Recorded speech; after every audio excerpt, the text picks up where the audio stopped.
Həc ilahi bir qanundur, vacibi bir əməldir. Allah təbarək və təala Qurani Kərimdə buyurur: "Və lillahi hiccul beyti men istata ileyhi səbilə." Hər kəs müstəti oldu, imkanı oldu, qüdrəti oldu, Allah evinin ziyarəti, həccə getmək ona vacib olur. Bu belə deyil ki, istəsəm gedərəm, istəsəm getmərəm, hələ tezdir, qalsın neçə il sonra gedərəm. Bu belə deyil.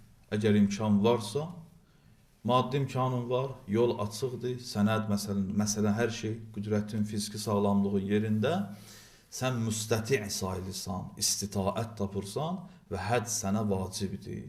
Bu barədə əgər hər kəs getməsə, ağır hədislər və cəzalar var bu barədə.